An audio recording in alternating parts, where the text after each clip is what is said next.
Howdy! This time I'm looking at Star Wars Transformers Commander Cody. The alt mode is a turbo tank. It's not the most iconic Star Wars vehicle, to be honest, so I understand if there are people watching this who are wondering what the heck this is. It's only seen in Revenge of the Sith, and even then it doesn't appear for that long. From online pics though, it would seem that the proportions are decent here, and the main colours are spot on. There's plenty of mould detailing on the main body too. The problem is, this tank is supposed to have lots of small weaponry. But at this scale, they only come out as small bumps on the surface. There's a turret at the rear which can fire a missile, but it tends to fall off when you turn it, and the nail varnish method doesn't work as well in solving this issue. In what is a rarity for a figure from this range, there are also some Mech extras visible. Because the bottom half of the tank is made up of the limbs, you can see the hands and the feet quite clearly. A little pilot figure can be placed inside the cockpit. It's easier to open it with this antenna here, but it's likely to pull off if you do. In general, it's a decent alt mode, but it could be better.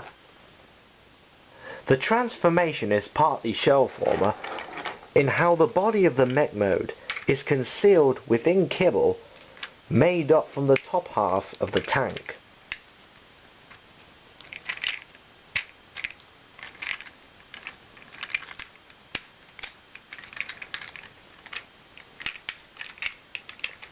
But the limbs go through quite a bit of folding and twisting, which is a nice change.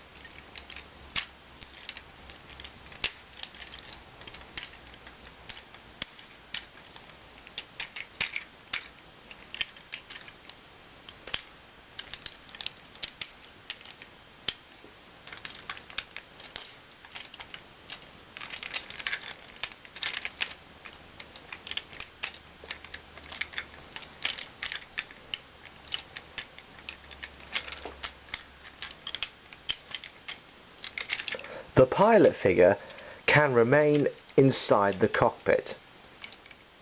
The mech mode, however, is one of the few that lacks the spindly proportions that plague most SWTFs. It looks a lot like an actual clone trooper, with the appropriate colours, paint apps and mould detailing. The head sculpt in particular really gives the figure an appropriate commander feel to it. He has plenty of kibble though, with the panels on his back both adding and subtracting to the look of the mode at the same time. For weaponry you've got the turret from vehicle mode, which fits in Cody's hand very well. There's also a pistol hidden in one of the tyres, but it's so puny it makes the rifle for Alternator's Optimus Prime look menacing in comparison. You can open up some of the tyres to reveal smaller weapon systems. The problem I have with this mode is that the articulation is rather limited. Some of the joints are too close together, whilst others are blocked by the wheels on his limbs. Also, if you choose to fold up the kibble on his legs, like so, then this reduces movement around that area. Overall, despite his flaws, Commander Cody is arguably one of the better figures from this line, especially at his size. He probably isn't a must-buy, but he comes closer than most. Next I'll be reviewing Recon Barricade, but until then, may the Force be with you.